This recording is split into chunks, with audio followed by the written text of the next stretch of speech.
For Creamer Media's Policy, I'm Sashni Mudley. Joining me in studio today is British author and historian Simon Sebag Montefiore, here to discuss his latest book, written in history, Letters That Changed the World. Welcome, Simon. Great to be here. Now, your latest book is a collection of some of the greatest letters ever written, from ancient times going all the way up to last year. Why this specific anthology? I just love letters. I think letters are one of the most exciting literary forms, and nothing beats the immediacy, the authenticity, the life of a letter.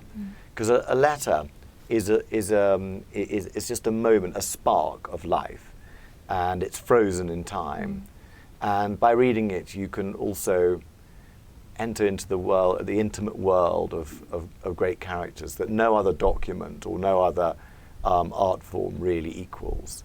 And so I've always loved letters. I've used a lot of letters in my history books, which I've researched in archives around the world, in Russia, in the Middle East, for my Jerusalem book, for example.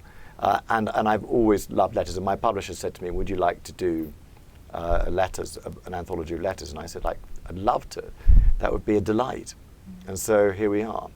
And you've included letters that were written on clay tablets from the ancient times. So just tell us a bit about the research process around that, and why was it important for you to include letters that went so far back? Well, I just didn't want any limits on this book.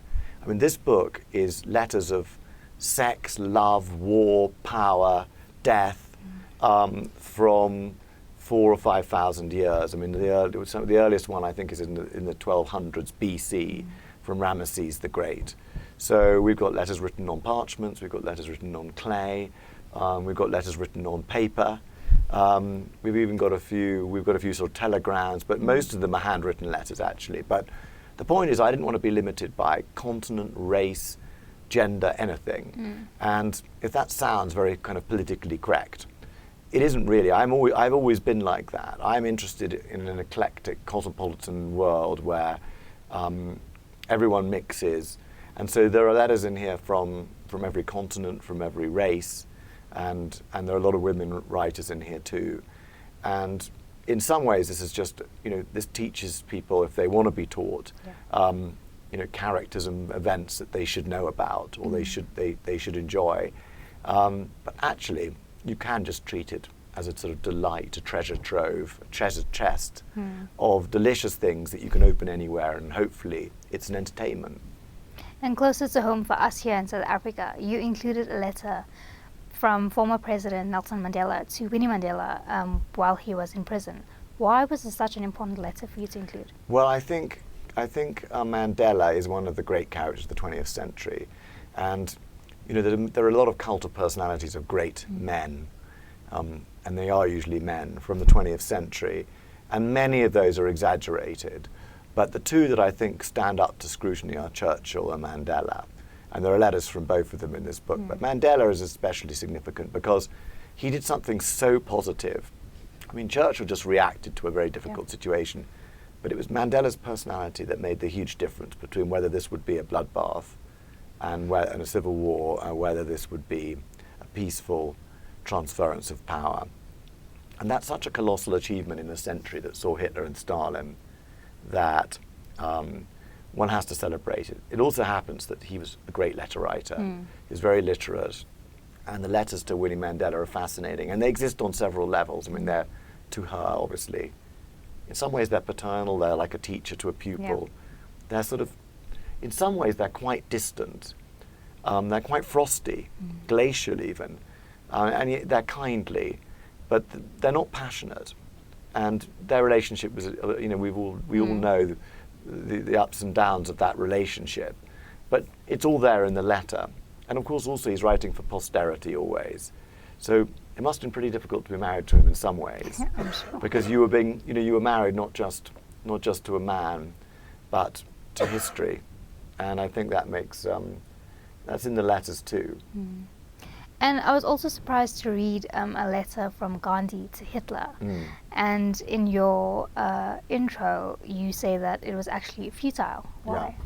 Well, I mean, Gandhi's letter to Hitler is fascinating because he's literally asking Hitler to make peace and end his drive for world power and world domination.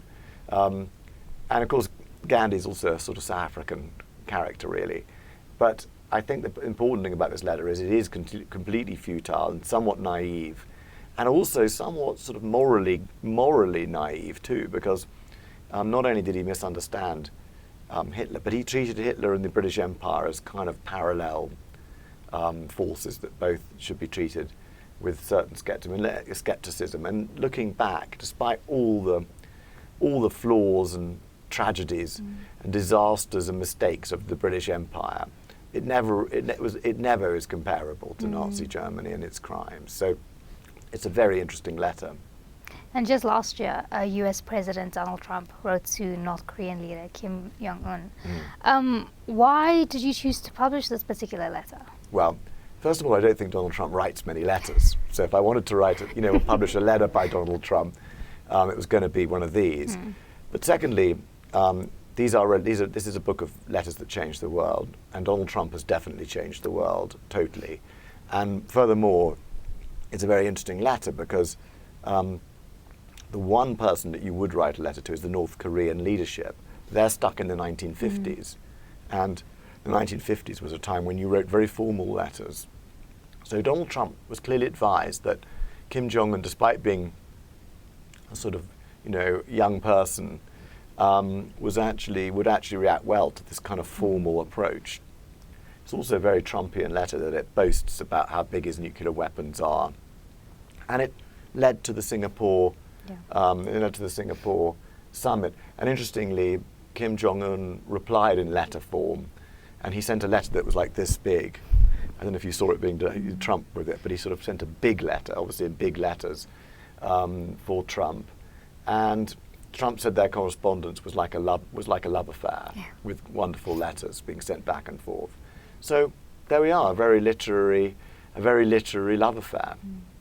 And there was also a gut-wrenching letter written by a mother in the Nazi death camp.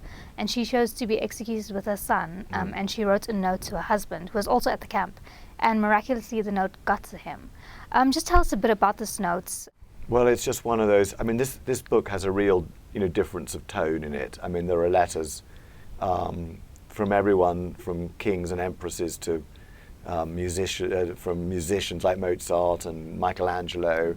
There are letters that are hilarious, there are letters that are agony, and there are letters that are funny. And this is one of those letters that it's hard to get through. It's a very short letter. It's powerful. When I read it at launches or events, the rooms go very silent, and sometimes people just cry. It's that powerful. But I don't want people to get the impression that this is a compendium of tragic letters. There's a real mixture. There's also a lot of love letters and erotic letters, which have a completely different approach and are full of the zest for life. But I think what I wanted was just like differences of tone. So we've got everyone from Donald Trump to Michelangelo. They're not usually a couple you'd imagine in the same book, but here they are. And speaking of Michelangelo, you included one of his letters in which he seems to be complaining about painting the Sistine Chapel. Just tell us a bit about that. Well, he definitely is complaining, but you've got to realize that, first of all, Michelangelo had never painted anything before. So that was his first painting commission, which is quite something. And secondly, that the Sistine Chapel is the roof of the Sistine Chapel. Now, I don't know if any of your viewers have been to the Sistine Chapel in Rome, but it's very high up. So he had to first of all, he had to design the roof, what the roof would be, which of course is one of the great masterpieces of all time. But secondly, he had to design a way to paint it upside down on the roof. So he was actually lying on a scaffolding, I don't know how many feet up, 80 feet up or something. So yeah, he's complaining about the sort of nightmarish thing of lying on your back for years on end, for months on end, while painting like this. So it's an amazing letter. It's one of the best letters in the book. And would you say that letter writing in modern times is a lost art? Not necessarily. I don't think the cause is completely lost. I mean, this book is partly a celebration of the power of the word, and the treasure that is the word. The golden quality of fine writing and the importance of truth and expression and words, the responsibility of words. I guess that's the essence of this book.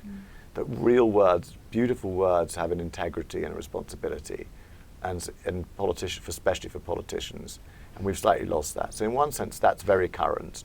And in another sense, you're right that letters, people don't write formal letters much anymore. They use emails and WhatsApp, etc. Yeah. But we know that's very insecure now.